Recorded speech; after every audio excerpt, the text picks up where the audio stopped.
Honestly, it was through my own experience of failing terribly at trying to resolve trauma for many, many years when I was sick.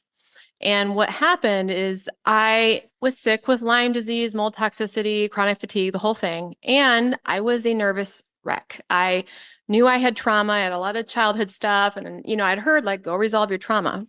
Well, I tried to do that. I went right into like EMDR and parts work.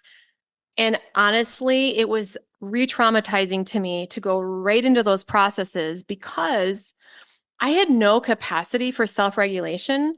I had a type of brain state and approach to the world where everything was a threat. So I'd go into these offices and they would open up Pandora's box of my memories and try to process them and then send me back out in the world with my nervous system just going, honestly, chaos. It was just chaos in my nervous system trying to process trauma when I had my limbic system out of control. I couldn't even handle feeling anything in my body, yet alone go into my deep, dark secrets and try to feel them and then go leave the therapist, the safe room, and go back out in the world.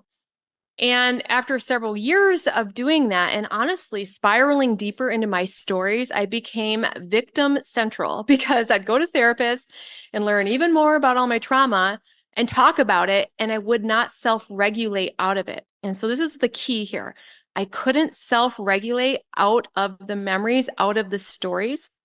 And while it was really helpful sometimes to have a therapist to be working with early on, I frankly, it would be like working with a child and having them discuss really deep, scary things and then sending them right back to their family in a way. Like you don't just open up Pandora's box and go right back out in the world.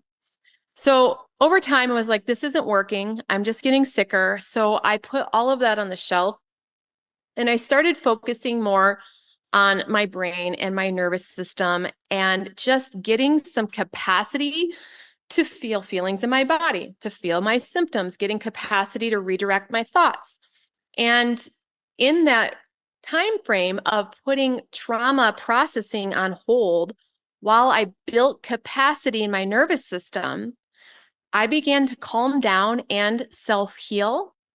And once my symptoms subsided a bit from the Lyme and all of those things, and once I built capacity in my limbic system to redirect my thoughts, in my nervous system to feel my feelings, then I returned to doing some deeper trauma work. And it was much more successful because I was more developed in my nervous system.